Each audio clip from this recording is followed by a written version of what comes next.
And shifting focus for now, before I start with our next story, take a look at this. I love my family.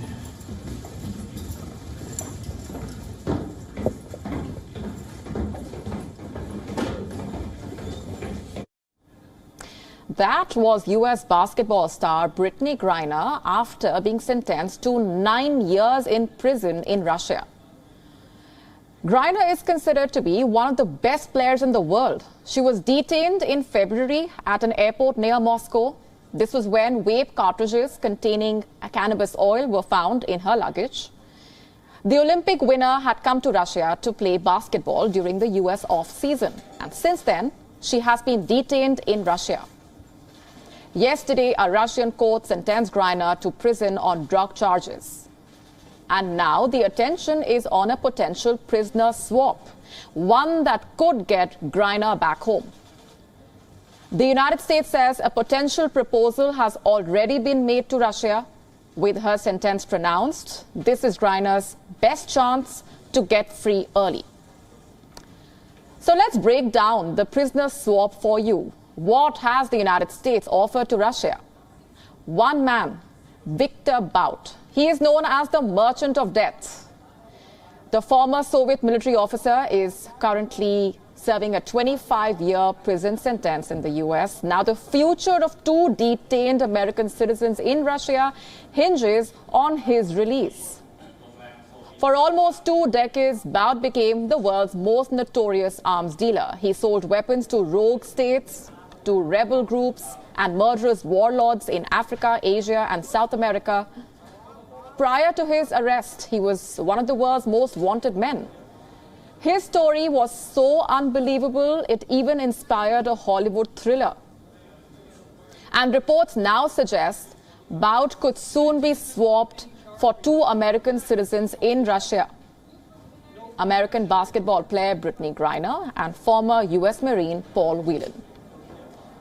On the 27th of July, Antony Blinken said Washington had made, quote-unquote, a substantial offer to Russia. This was for the release of Griner and Paul Whelan. 2 days later, Blinken had a conversation with his Russian counterpart, Sergei Lavrov. He called the conversation frank and direct. According to reports, the Secretary of State pressed Moscow to accept the proposal. So what has been the Russian response to this? Minimal, at least in public. Blinken did not provide details after his call with Lavrov about his response. Lavrov has now said Russia is ready to discuss a prisoner swap. As specifically on the issue of persons convicted in Russia and in the US, I have already said that there is this special channel that was agreed to by the presidents. Whatever might be said publicly, this channel is still relevant. In the offer, other than a statement chiding the US to pursue the Americans' freedom through quiet diplomacy without releases of speculative information. So is there a precedent for a prisoner swap? In many ways, yes, and a recent one as well. In April, Russia traded Marine veteran Trevor Reed for Konstantin Yaroshenko, a Russian pilot. Prisoner swaps have been a part of US-Russia history. The 2 Cold War adversaries have long exchanged prisoners since 1952. So this prisoner swap will not be new, but the alleged deal has been met with a lot of skepticism and fury. While some have praised the Biden administration for it, others have called the reports problematic and not a good enough deal.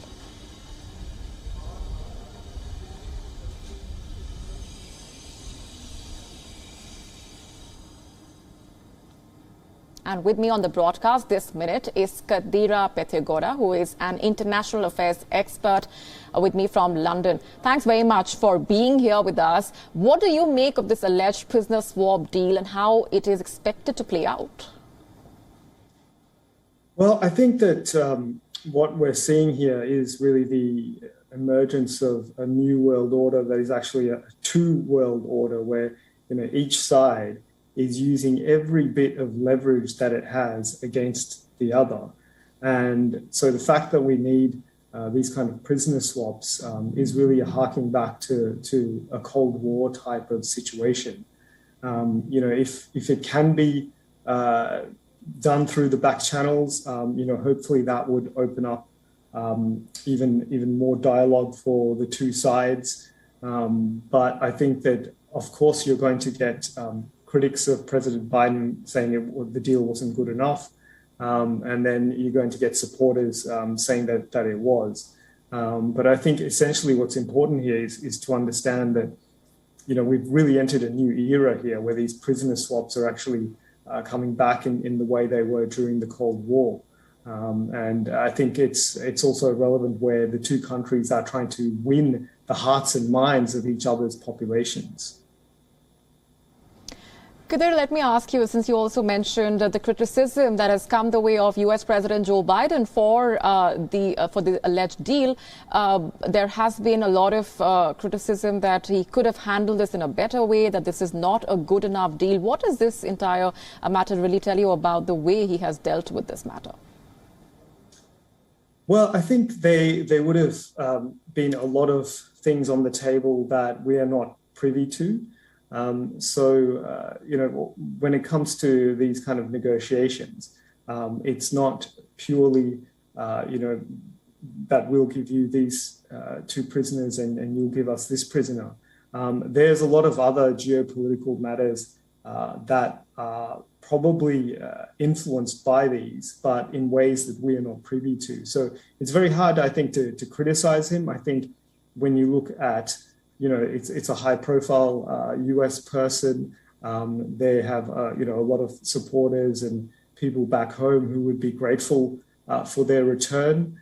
So I think, in that sense, it's difficult to really criticize these negotiations without fully knowing what was on the table.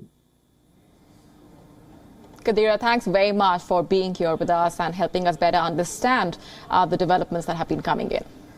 WION now available in your country. Download the app now. Get all the news on the move.